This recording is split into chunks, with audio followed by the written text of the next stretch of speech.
Hello from Oldenburg Vineyards. We're late November and it's actually pretty chilly, which pretty much sums up this spring. It's been a cool spring, not too wet.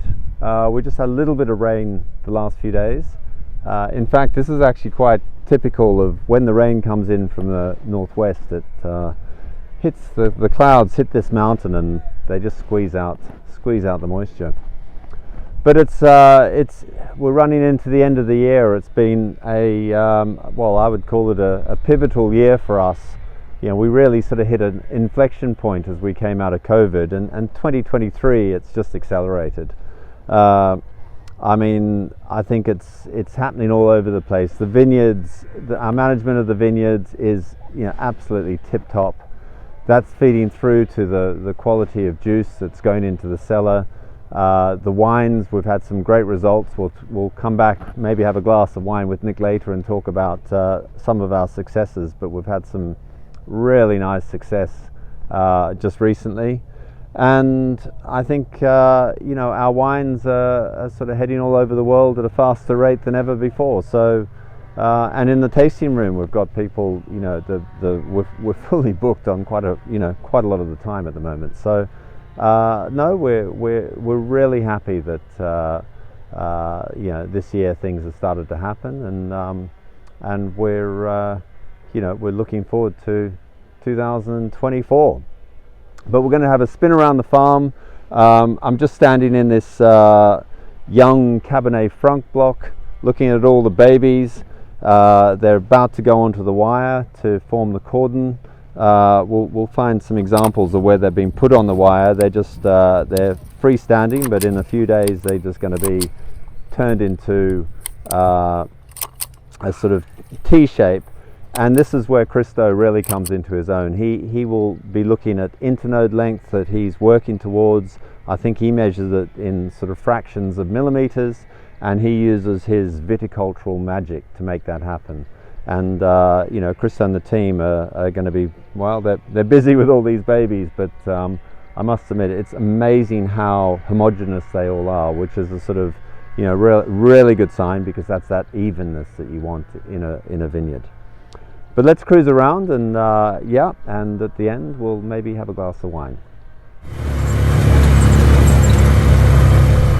So we're in this Cabernet Franc vineyard, and this is now going to be having its second harvest. It's still very young, but what's fantastic in here is us, the internode lengths that we have, which is basically the gap between the shoots that go up. So we've got one shoot instead of two in the sort of older viticulture, and you got exactly the same distance between each shoot, and that's just throughout this block.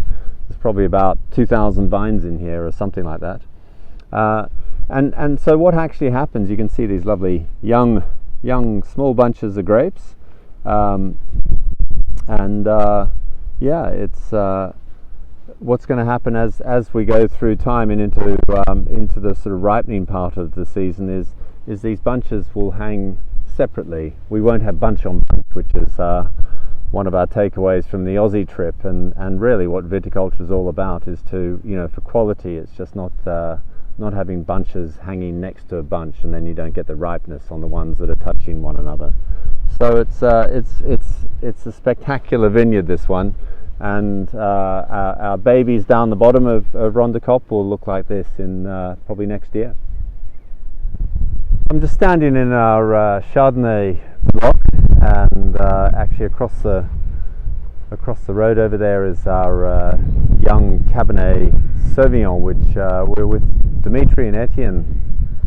God, it seems a long time ago, but it's not that long ago, and it was actually quite hot. It's almost like winter really has come back.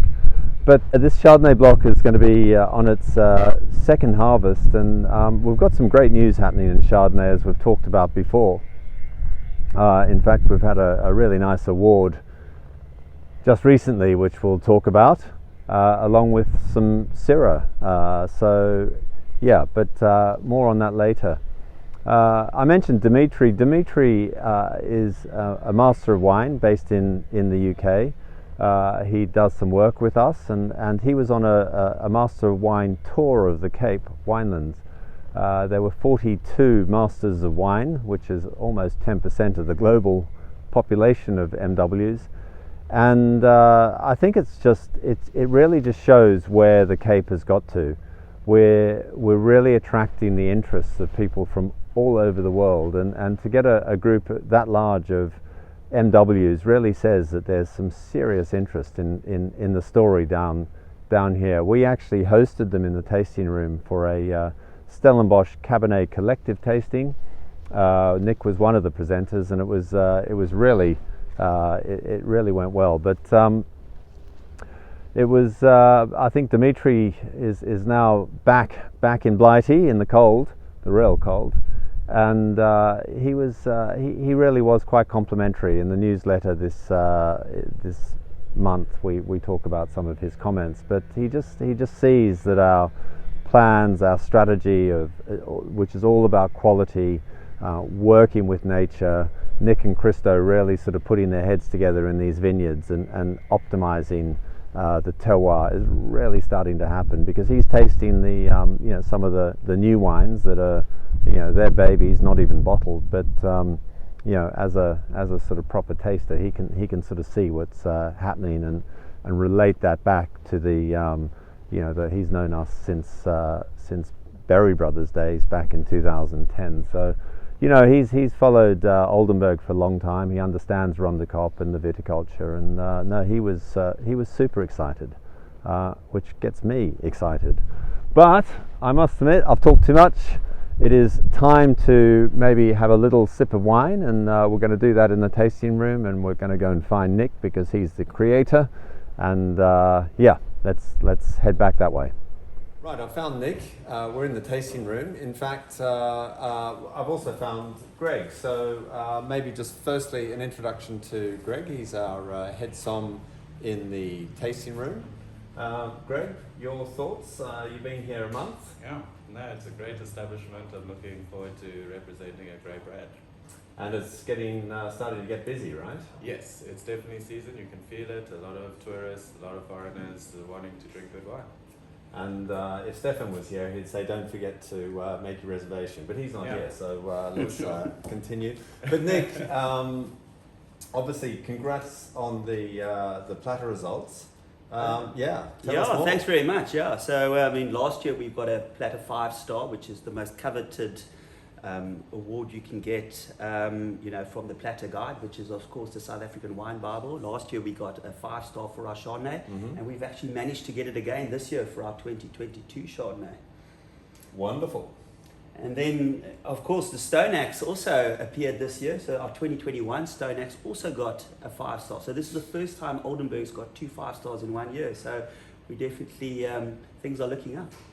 I think we're on a roll. And I'm as excited about these 2 5-star platters as I was about the rugby. Oh, yeah, you've got reason to be.